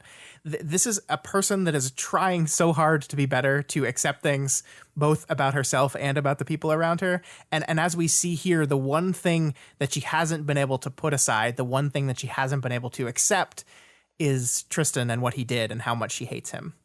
And because this book is fantastic, we take that one last thing she can't accept and we put it directly in front of her and make her deal with it. Mm-hmm. Because one of the big things that happens here is that Tristan is about to be like, he's basically like taunted the Titan, and it's heading towards him now, and she needs to save him. And it says here she had to save Tristan, if only to save Byron, but no, she was lying to herself again. The emotional turmoil. And so it's this, like almost immediately upon Tristan joining this battlefield, she says she hates this guy, but she's struggling with it and is immediately brought to this moment of, I have to act here to save them, even though I hate them. And she tries to justify it as just for Byron, but even that is aware that that's a lie. Right. It's complex. It's complex. It's not, I mean, I think it's oversimplifying to even call it hate in the first place, although she does call it hate. But like when someone betrays you, the reason it hurts is because you cared about them, right? Yeah. So she clearly still cares about him. She's just angry at him. Yeah. Now that's hard to admit to yourself when you're in that position. So sure. It just gets rounded down to hate. Mm-hmm. Yeah. So yeah, they continue to fight. Tristan insists that Sveta save the two Furcate clones as a favor to Furcate, even though it's not like strictly necessary because she can, they can die. She'll be fine. And then he keeps his cool when Tribute verbally abuses him. And eventually he manages to back down and obey Moonsong's orders despite not understanding why he's doing it. Yeah, so we got to talk about each of those three things. The first one, it's not strictly necessary to save those Furcate clones, no. But what if those other clones were closer to the person that Furcate wants to be than this one standing in front of them, right? Mm-hmm. So it's kind of, by sacrificing them, it's removing the option, removing that choice of definition of self for Furcate. And I love that Tristan knows that and recognizes that and recognizes the importance of it enough that he like stands his ground about saving those people. Yeah. I love it. It's like even Furcate herself is like, it's not that important. And he knows her better. And he's like, no, it is. It definitely is. And then Sveta is the one that actually does it, right? And I just love that like she's here to support him. Like that's why she's on the battlefield now. She's there to support him both emotionally and then physically. Like Tristan wants to do this thing. I will do it for you, Tristan. I don't have any personal attachment to Furcate. I have really never known this person, but I'm going to do it for you.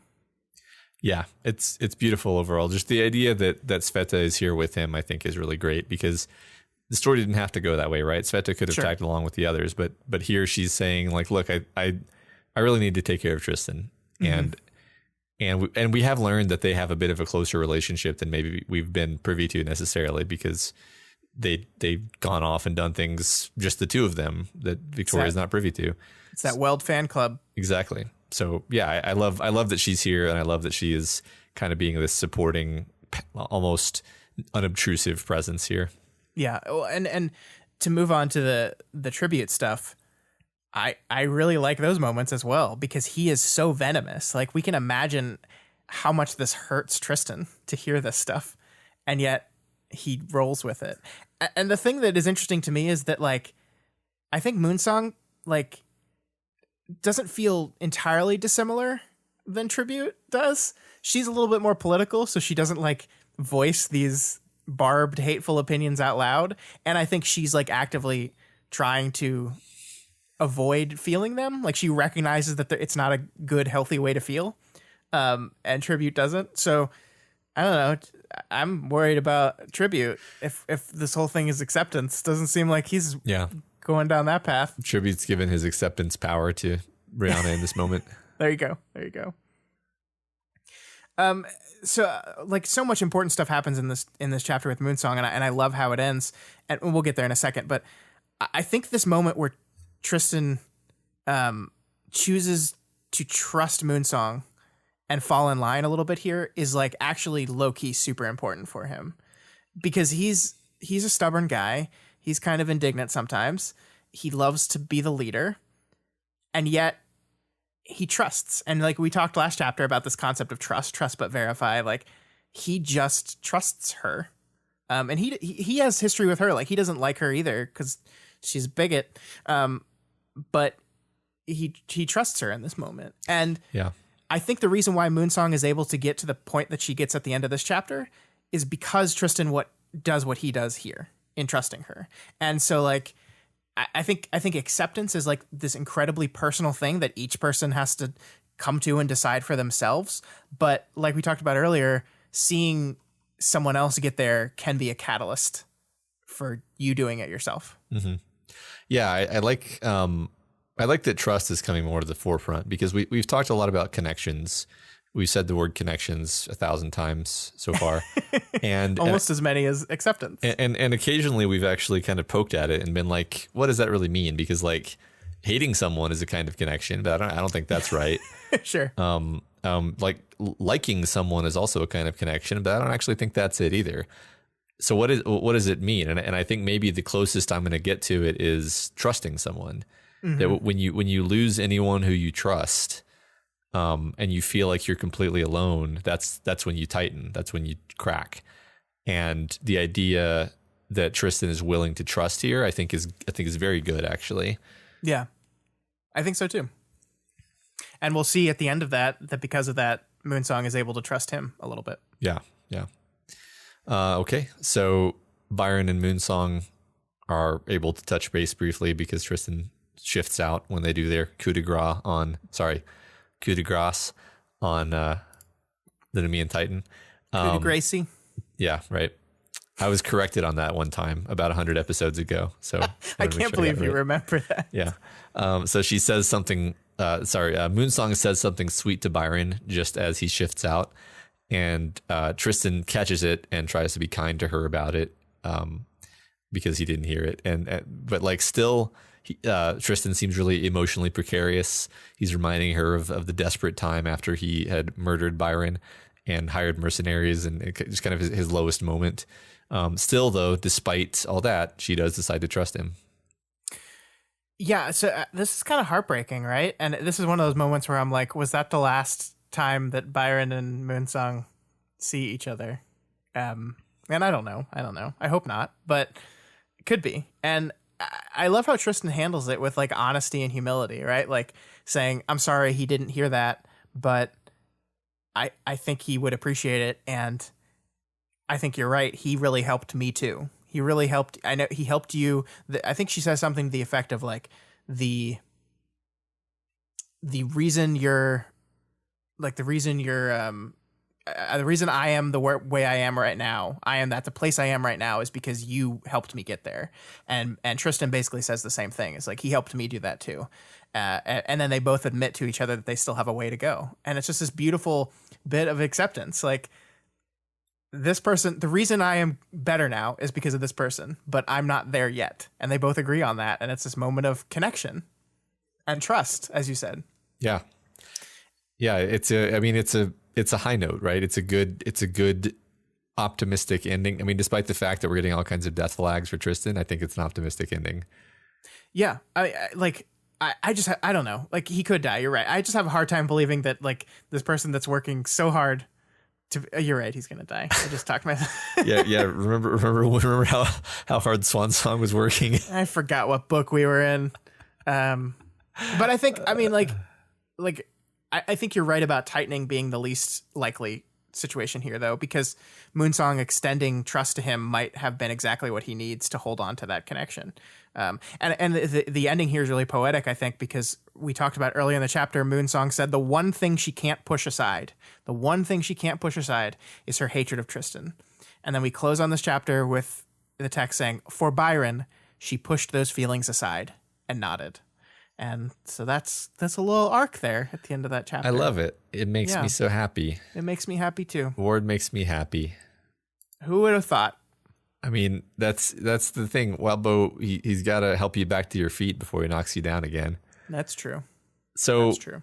Overall, in this arc, we've had Egg, we've had Gilpatrick, and we've had Moonsong interludes. Mm-hmm. And I'm trying to find the thread that connects all three of these. So far, all I've got is that these are prominent people from the pasts of our main cast. Yep. Gilpatrick doesn't really fit the pattern that well. I mean, Egg and Moonsong are something like former antagonists to Sveta and Tristan, respectively, while Gilpatrick is a saint. And I mean, the only thing he did wrong was like what he had to do, and there was really no other option, and Victoria didn't begrudge it. So, or she didn't begrudge it that much. Yeah, and Gilpatrick is closer to Victoria, not Rain, but Rain is the breakthrough character that's the focus of the Gilpatrick. That's true. Yes. Yeah, and so I think, I mean, we have characters that are all have their own interlude chapter, but the events of that interlude chapter focus and kind of circle around a particular member of Breakthrough. We have Gilpatrick for Rain. We have Egg. Egg for Sveta works a little bit less, but she's in it, so I'm going to count it. She is, and Moonsong for Tristan. And so my wonder here is if that trend is going to continue. We have Kenzie left, Chris possibly, and maybe even Victoria herself. I don't know, but yeah, we could be getting that crystal interlude to get an eye on Victoria. Sure. So I think if we're accurately framing this trend, it seems to me that we will get at least one, possibly a couple more interludes, each with a different character that is going to be framed and circling around one of our breakthrough people. Like I'm really curious if we say that yes, this is what's going to happen. Then the question becomes, well, who Kenzie then? Could it be one of Kenzie's former teammates? When she was in the ward, someone from that life. Is it Dragon? I don't know. Yeah, because we already had a Natalie interlude, so it's not Natalie. Yeah. Maybe the Kenzie one will be Chris. That would be interesting. That would be interesting. Well, yeah, I don't know. I mean, I agree that that's probably the pattern, and I look forward to finding out who it is. Yeah, me too. So for the first time in a while, I want to do a name game. And honestly, This is kind of like a catch-up name game because this is me. Okay, this is what happened. Is I wanted to figure out the usage of giants because all of Chris's monstrosities are called giants, and obviously the Titans are the Titans. And I was like, okay, well, what mythological giants reference is this to? And maybe I'm the last person in the world to figure this out, and everybody else already knew this. But anyway, in Greek mythology, the Titans were the first generation of Gaia's and Uranus's children. So they were like the first kind of godlike creatures born of Gaia. And then the giants were the second generation of creatures born of Gaia. So another piece of trivia. One of Gaia's children, not technically a Titan, was Hecatonchires, which was actually well, actually, there were 3 monsters called the Hecatonchires, and they were 100-handed monsters. So that's where that name for Cradle's Shard came from. Hey. I'm also wondering, now that we're kind of on this track, like if the gods are the children of the Titans, then are the gods the parahumans? Like, is that how we're doing that? Could be. Other notable spawn of Gaia include Rhea, which was one of Egg's birds, Echidna, of course, Etna, and the Nemean dragon. I don't really know what Nemean means, but yeah, the Nemean dragon. Isn't it a place? Maybe, yeah, sure. There's also one named Antaeus, which is like one letter swap away from Antares, which, I mean, is probably a coincidence, but Antaeus does have a connection to Hercules, and people have pointed out the trials of Hercules and that being related to Victoria's character, although Antaeus is killed by Hercules, so that's not a good sign. Uh-oh. I also wanted to point out that Rhea and Echidna are explicitly like Gaia related creatures, which is funny because they're both Eden related, and Gaia is Eden in this particular metaphor that I'm stretching to the breaking point.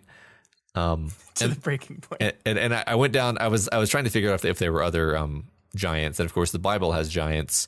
The Nephilim, which are either fallen angels or half angels or something. It's confusing. They're often referred to as giants. Frankly, I think that the giants in this story are supposed to be the Greek giants, not the biblical giants. But anyway, I didn't know I didn't know most of this stuff before I started my little deep dive. Did you ever see the Darren Aronofsky Moses? I don't know. It's trippy. It's got it's very biblically mythological with like giants and like there's rock giants, and it's fucking nuts. Wait, was it Moses or was it Noah? Not Moses. Noah. Thank you. Yeah, with Russell Crowe, right? Yes. It was not a great movie, but it was fucking wild. It had Nephilim. It did. Yeah. It did. Yeah. Okay, well, that was fun, and I feel like it was belated because some of these names are like chapters and chapters and chapters old, but it all ties up into a nice package, though. So there you go. I like that package. Yeah. A discussion question time. Favorite character from last week. The discussion question was favorite character who was introduced only to die 5 seconds later, and what was their storytelling purpose or function. Beat Nemesis says Malek, the Parahumans Online user who stepped off the page and into our memes, is silly and attention grabbing, but who knows what his purpose was? To die for our sins as the community of parahumans. That's true. You're exactly right. Next up, we have Kiyua Hiawag chooses a particular individual from Twig who shall remain nameless. One day I'll know what that was. Yeah, it's a good answer, though. Vice Versailles goes with Gunnery Ann, the parahuman who had used her Trump power to assist in the defense against the Titans before being squished just before Vicky can even complete her thought. And this death establishes how quick and consuming the losses against the Titans are. It sure does. That was rough. Glastic Painway talks about how Worm was cool and fun until we got our first on-screen cape death, Chubster, who Taylor tries to save, then leaves to die in order to escape a tsunami, hammering home how desperate things are. Yeah, it's been a long time since I've read Worm now. It's been over 2 years? And I've lost some of the details in my mind, but that death, I remember that one. I remember Chubster. Yeah, right. I mean, especially on the first read through, that whole bit hits you the way it's supposed to. Yeah. Yep. Hobo Demon mentions some of the Slaughterhouse 9000 clones, including the Ashley clone and the Mannequin clone. These characters, especially in the Bonesaw interlude when they're in their tanks. These characters exist so Bonesaw can have some human interaction, do some character development, and deepen our understanding of what's going on with the shards just before she boils them alive. Awesome. Yeah. Cool. Bonesaw. Do you think she's going to do anything in the climax of this book? Good question. I mean, she is kind of... I wouldn't be shocked. She's around. Yeah, that's true. Yeah. Next, we have Bisexual Punch Party, who chooses Bastion, introduced as having been filmed using racial slurs against a child, but then heroically sacrificing himself. Capes have survived trauma, Bisexual Punch Party says. They live imperfect lives, and in many ways don't live up to the heroic archetype we associate with superheroes. But they also willingly place themselves in very terrible situations that demand heroism from them, and frequently they live up to the moment. Very early on in Worm, Wildbow sets the tone for how messy his characters are, and how we try and judge them, and how when we try and judge them, they're always both their good deeds and their bad deeds. Yep, I love that. Yeah, I thought that was really well written. I really appreciated that. Good thoughts by Sexual Punch Party. Sarah Penguin points out that in a sense, Furcade is killed off right after being introduced. Her initial purpose is to establish conflict between Moonsong and Tristan while providing a red herring as to the cause. Furcade has a lot of other purposes later in the story. Her power foreshadows the nature of the Shard Dream world, and the Lemon Candy beat mirrors Victoria is not Victoria beat. Yeah, that's a good point. I love that last one. Yeah. Yeah, it's actually surprising how much work that character is doing. Wolf Tamer 9 mentions Nectin Wellen and Mierfa Durgas from Homestuck, which is a reference I know nothing about. You could have just typed random sound. These could not be characters. You could have just typed random sounds. Yeah. But I'm sure it's a great answer, and everyone that has read Homestuck is like, yes, absolutely. Great answer, Wolf Tamer 9. Sadly, that cannot be me, but I'm going to assume it's a great answer. I'm not entirely sure those aren't made up sounds, actually, but whatever. Ibarra Watt chooses Balk, the flying cape with the big metal ball from the big teacher fight. It was a cool way of showing the sheer brutality of that fight. Oh, poor Balk. Yeah, I remember him. We need to have another in memoriam when we finish this book of all the capes that we lost along the way. Yeah, sure. Let's do that. Death of the Artist also chooses Chubster. He makes the violence of the Leviathan fight feel personal and real. He's the first person Taylor actually has a chance at saving, and then that choice is ripped away from her. Yeah. Ripped away. Yeah. By her.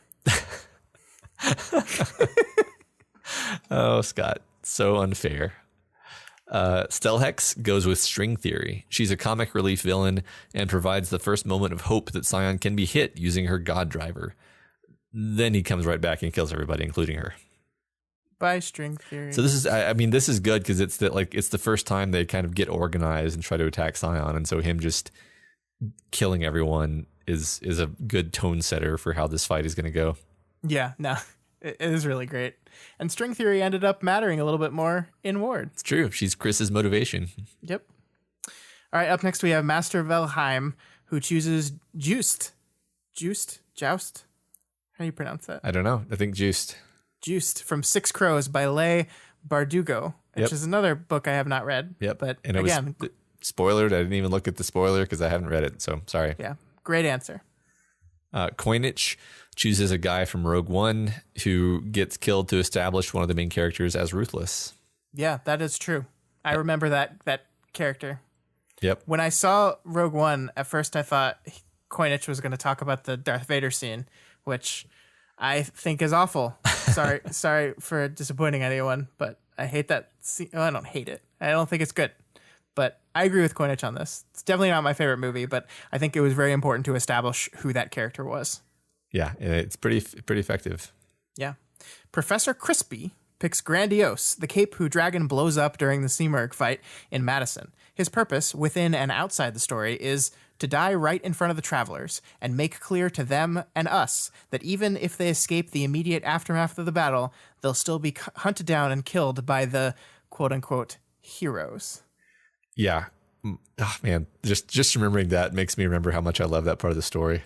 I love it too, and I just remember being horrified at like the Seamerg, like the plan. Like I was just horrified by the solution to the Seamerg. Like it feels so awful, and I know I got a lot of pushback at my original like reaction to it. And I get like the logic of it. It just seems so heartless and terrible. I mean, it breaks the people who have to do it, right? Like, I mean, I think Tag is specifically like basically destroyed as a human being as a result of this. So finally, and then Taylor just finishes that job off. Yeah. So good job, Taylor. Wanson chooses Park Jihu, the ABB conscript who refused to shoot the Undersiders and then got liquefied by Bakura. This establishes Bakura as a mentally disturbed individual, showing she's not only very blasé about killing in general, but also laughs about it afterwards.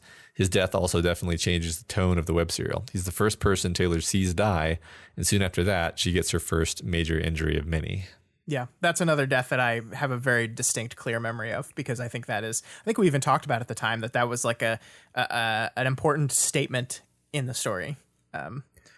There's deaths. People are going to die. Right. And it's done in like a visceral, not very like, oh, this is just a superhero comic book way. Right. Yeah. It's not like a stormtrooper getting hit by a blaster. Yeah, exactly. Especially after you establish that those have been conscripted slaves. Yeah, that's...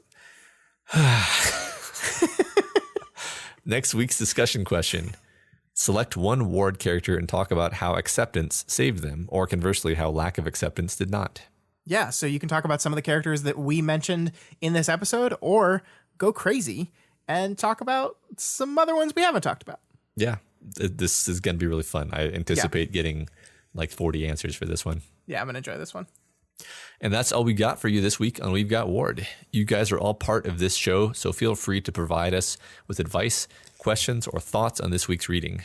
You can reach out to us via email at gotwormpod@gmail.com or over on our Twitter account. That's @gotwormpod. My personal Twitter, for those of you that want to follow me, is @ScottDaily85, and Matt's is @Chubster. Yeah. If you're not already subscribed to We've Got Ward, we recommend you do so and never miss an episode. Hey, Matt. Uh-huh. What was that? That was me like forgetting how to say that word for a second. Okay. I'm not going to lie. You can find us on iTunes, Stitcher, YouTube, Google Play, and pretty much anywhere else in the world that you can listen to podcasts. And as always, you can find this and all the other shows we do over at our website, doofmedia.com. That's where you can find the book club, which is meeting again this Friday to discuss Children of Time. It's a really great sci-fi novel. I haven't quite finished it yet, but I'm really, really enjoying and I think after we record this, I'm going to go finish it, I think. I'm really enjoying it. Yeah, I finished my second read through recently, and I enjoyed it even more the second time. Yeah, so check out doofmedia.com/book club, where you can find all the information about when and where that book club is happening. Yeah, that's right. And if you like any of our shows in the network and you want to support them, consider donating to our Patreon account at patreon.com/doofmedia. You can donate at the $10 level, $10 a month, and you can get access to the exclusive monthly hangout session with the Doof crew. You know, this last weekend, more or less, we did a hangout session where we played a collaborative AI Dungeon 2 game, which was fucking hilarious, if I do say so myself. So much fun. It was so much. I woke up my wife in the next room because I was laughing too hard. I was shrieking. If you want to hear me laughing really hard, check that out. And you can see that episode if you sign up now, even though it already happened. So anyway. Yeah, and Matt is absolutely right about everything except that is the $5 level, not the $10 level. What did I say? I thought I said $5. You said 10. Yeah. Jesus, Scott. It's okay. It is at the $5 level. It's okay. It's been a long night. See, that's the thing. You tell them it's 10 and then you bring the price down. Anyway. Haha. Yeah. That's just mean. Yeah, it's true. So as always, make sure you go over to Wildbow's Patreon at patreon.com/wildbow and donate to him as well. This is his world. We're just playing in it. This week, special thanks to new Bidoof, Juby Doo, and new Doof Warrior, Brandon F. Really appreciate y'all. Juby Doo. Where are you? In the Patreon. If you cannot afford to donate right now, just so you guys know, Matt just like highlighted my next line in the script because he was tired of me singing the Scooby-Doo song. And if you cannot afford to donate right now, that is absolutely okay. You can instead help us out by heading on over to Apple Podcasts or Stitcher and leaving us a rating and a review. This week, we have a new review by DDev, who gives us 5 stars and says, "A great sequel. I started listening to We've Got Worm as a way to experience Worm again without having to reread the whole thing. I quickly fell in love with Matt and Scott's dynamic and insight. I've listened to tons of their content on here and their other shows, and I can say that they have dramatically influenced the way that I think about and engage with stories throughout my life." Wow, that means like a whole lot to me. Wow. This show takes the chance to dive even deeper into a work, and I would say it's as good as a sequel to We've Got Worm as Ward is itself to Worm, which is, again, Wow. Thank you, D-Dev. That's amazing. Thank you. Yes. That's so nice. Oh my gosh. Right. It's such a good compliment that I'm immediately like, you're just saying that. But thank you. Yes. And that's all we've got for you this week. We'll be back next week where we might be getting dangerously close to finishing Arc 19. Tristan is not going to die, Matt. Stop it. Okay. Stop No one putting ever that dies. into the universe. No, I mean, Taylor's fine also. So, No, let's be honest here. I mean, I am, to be honest. Dead.